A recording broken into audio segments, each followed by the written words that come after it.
फरमाया वइन यकादुल लदीना कफरू लयुज़लिक़ूनक बिअबसारिहिम लम्मा समिअु ज़िक्र। फरमाया महबूब ये जो काफिर है ना, जब ये आपसे कुरान और जिक्र और हिदायत और हक और हकीकत को सुनते हैं तो फिर ये चाहते हैं कि हम इस नबी को नजर लगा दें।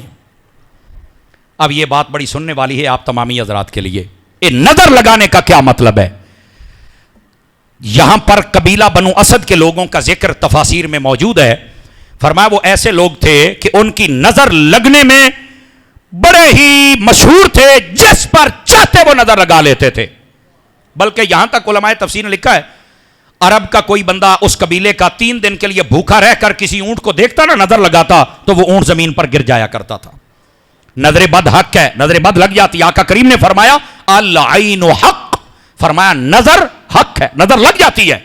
बल्कि नबी पाक ने यहां तक फरमाया जो नजर बद है ये सेहतमंद अच्छे इंसान को कब्र में पहुंचा देती है।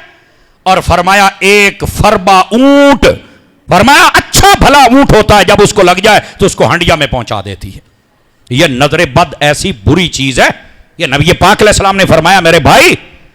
बल्कि यहां तक तफसीर रूहुल बयान में लिखा है, कई बंदे होते हैं जिनकी नजर बद बड़ी मशहूर होती है, तो फरमाया कि उनको चाहिए अगर किसी को पता हो कि इसकी नजर लगती है तो उसको अपने घर में रहने पर हुक्म देना चाहिए कि अपने घर में रह, लोगों की महफिलों में, शादियों में और लोगों की फसलों को ना देखा कर, लोगों के मालो दौलत और गाड़ियों को ना देखा कर, तेरी नजर गंदी है, जब तू देखेगा तो उनका बेड़ा गर्क हो जाएगा, बेहतर है तू घर रह।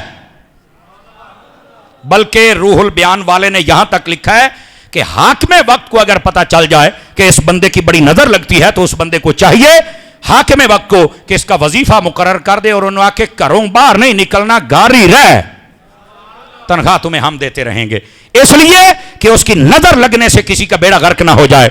और यहीं पर मैं सादा बात कह लेता हूं, अल्लाह करके आपको समझ आ जाए। मैंने कहा अगर किसी की बुरी नजर हो तो उससे इतना नुकसान हो सकता है, तो गौसे आजम जैसों की अच्छी आंख से कईयों का भला भी तो हो जाता है ना। अब यह बात है जो लोग नहीं समझते, चूंकि साहिब तफसीर रूहुल बयान कहते हैं ये आंखों के अंदर एक कुव्वत होती है।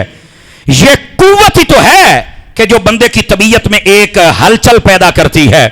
आप किसी को मुस्कुरा के देखेंगे तो उसके दिल में मोहब्बत पैदा हो जाएगी, आप गुस्से से देखेंगे तो उसके दिल में नफरत, जलाल और डर पैदा हो जाएगा। आप अगर नजर बद की सूरत में देखेंगे तो वो अंदर से टूट जाएगा। तो ये जो नजर है ना, इसमें एक ताकत होती है, वो ताकत अगर बुरी और गंदी हो तो बेड़ा गर्क हो जाता है, और अगर ताकत अच्छी हो तो बेड़ा डूबा हुआ भी हो तो तरा दिया जाता है।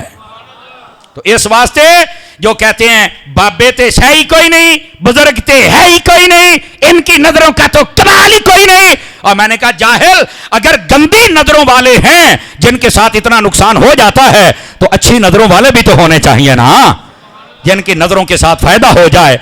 तो इस वास्ते अच्छी नजर का कभी भी इनकार नहीं किया जा सकता। तो ये थे वो काफिर जो इस तरह की अपनी नजरें लगाया करते थे। अक्सर शायद कोई मुफस्सिर हो जिसने इस आयत के तात ना लिखा हो, फरमाया वो जो कबीला बनु असद वाले थे ना, जिनकी नजर बहुत लगती थी, वो जिस दिन किसी को नजर लगाना चाहते थे ना, ऊंट वगैरह को, तो वो अपनी खादिमा लौंडी को कहते थे कि ये थैला ले लो और ये बर्तन ले लो और यहां से थोड़े दिरहम उठा लो, आज तुम्हें गोश्त बड़ा सस्ता मिल जाएगा। तो वो कहती थी कहां से गोश्त आएगा? वो कहता था आज मैं जा रहा हूं फलां ऊंट को नजर लगाने के लिए, देखना वो गिर जाएगा, अब जब वो ज़िबा करेंगे बेचना तो है, हमें सस्ता मिल जाएगा। वो ऐसा बदबख्त होता था, जब चल के नजर लगाता तो ऊंट गिर जाता और सारे फिर गोश्त भी खाया करते थे। इस दर्जे की उनकी नजरें थी। ये है नजरे बद, और इसके बारे में कुरान मजीद में। अब इधर आइए, इधर मेरी तरफ देखिए। काफिरों ने नबी पाक अलैहिस्सलाम के खिलाफ सब कुछ कर लिया, आपको हिजरत पर भी मजबूर किया, शाब अबी तालिब में भी आपको रहने पर मजबूर किया, नबी पाक सल्लल्लाहु अलैहि वसल्लम के साथ ताल्लुकात भी खत्म किए, जंगें भी की, मक्का से हिजरत करके मदीना तैयबा जाने तक के लिए मजबूर, सब वहां भी जान नहीं छोड़ी, पीछे चल के जंगें करते थे। फिर भी उनके दिल को ठंड नहीं मिल रही कि हमने इतना कुछ किया इस नबी का, हम कुछ नहीं बिगाड़ सके। आखिरी हाल रह गया, कहने लगे वो कहां हैं हमारे नजर लगाने वाले, इस नबी को नजर ही लगा दो ताकि किसी तरह तो इनको नुकसान पहुंच जाए। मैंने कहा कैसे पहुंचेगा यार, तुम सबकी नजरें गंदी हैं, मुस्तफा वो है جس کے بارے میں میرے رب نے فرمایا فَإِنَّكَ بِأَعْيُنِنَا، اے محبوب تو ہر وقت ہماری نظروں میں رہتا ہے. آئے ہائے، یہ قرآن میں ہے، یہ قرآن میں ہے. اس حبیب پر نظر کیسے لگے جس پر نگاہ میرے خدا کی ہو. آئے ہائے، اس کو نظر کبھی نہیں لگ سکتی ہے. تو انہوں نے کہا اس نبی کو ہم نے نظر لگانی اور تو کچھ نہیں کر سکے، چلو یہی نقصان کر دیں. پر وہ نہیں کر سکتے، وہ نہیں کر سکتے، کیونکہ اللہ نے اپنی رحمتوں کے پردے ڈالے ہوئے ہیں مصطفیٰ جان رحمت صلی اللہ علیہ وسلم کے.